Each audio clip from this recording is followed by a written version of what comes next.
President is elected by the members of the electoral college consisting of चुनाव आयोग ने राष्ट्रपति चुनाव की तारीख का ऐलान कर दिया है। 18 जुलाई को राष्ट्रपति चुनाव होंगे और 21 जुलाई को देश को नए राष्ट्रपति मिलेंगे। 29 जून नामांकन की आखिरी तारीख होगी। ऐसे में राष्ट्रपति चुनाव की तारीखों के ऐलान के बाद एनडीए और यूपीए की तरफ से कौन राष्ट्रपति का उम्मीदवार होगा, इसको लेकर माथापच्ची जारी है। कब कौन किसका उम्मीदवार होगा ये तो आगे की बात है, लेकिन आज हम आपको अब तक हुए राष्ट्रपति चुनाव और अब तक के चुने गए राष्ट्रपतियों के बारे में ऐसी दिलचस्प बातें बताएंगे जो शायद आप नहीं जानते होंगे।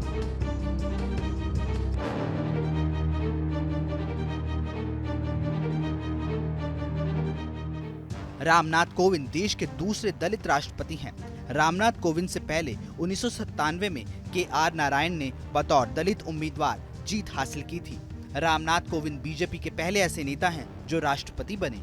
1969 में राष्ट्रपति चुनाव के लिए सबसे ज्यादा नजदीकी चुनाव हुआ। 1969 में पहली बार दूसरी वरीयता के वोट गिनने की नौबत आई थी। 1969 में कांटे की टक्कर में वीवी गिरी की जीत हुई थी। वीवी गिरी कार्यकारी राष्ट्रपति और राष्ट्रपति दोनों पदों पर रही हैं। जाकिर हुसैन और फखरुद्दीन अहमद कार्यकाल पूरा करने से पहले ही स्वर्गवासी हो गए।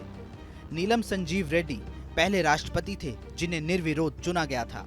नीलम संजीव रेड्डी एकमात्र मुख्यमंत्री थे जो इस पद के लिए चुने गए। एपीजे अब्दुल कलाम पहले वैज्ञानिक थे जो राष्ट्रपति बने। डॉक्टर राजेंद्र प्रसाद लगातार 2 बार राष्ट्रपति बने। प्रतिभा देवी सिंह पाटिल देश की पहली और एकमात्र महिला राष्ट्रपति थी। मोहम्मद हिदायतुल्ला इस पद पर चुने गए एकमात्र चीफ जस्टिस थे। 4 राष्ट्रपति भारत रत्न से नवाजे जा चुके हैं। एस राधाकृष्णन को 1954 में भारत रत्न मिला। जाकिर हुसैन को 1963 में भारत रत्न मिला।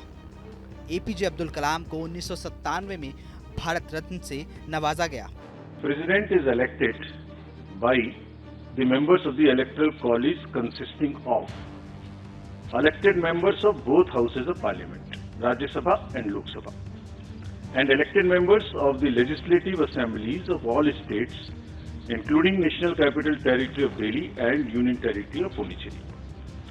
और यहाँ ये एक बात इम्पोर्टेंट है कि जो नॉमिनेटेड मेंबर्स हैं राज्यसभा में, लोकसभा में और लेजिस्लेटिव असेंबलीज में, they are not form of part of the electoral college and therefore they are not entitled to vote. Similarly, members of the legislative councils are also not electors for the president election. Article 55 Rashtrapati Bhavan को आजादी से पहले viceroy house कहा जाता था।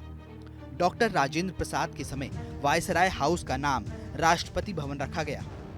राष्ट्रपति और राष्ट्रपति चुनाव से जुड़ी ये कुछ ऐसी दिलचस्प बातें थीं जो शायद ही आप इससे पहले जानते होंगे। खैर, अब देश के 15वें राष्ट्रपति का इंतजार है जो राष्ट्रपति रामनाथ कोविंद के बाद बनेंगे। देश के 15वें राष्ट्रपति कौन होंगे इसके लिए थोड़ा इंतजार करना होगा। Team news nation.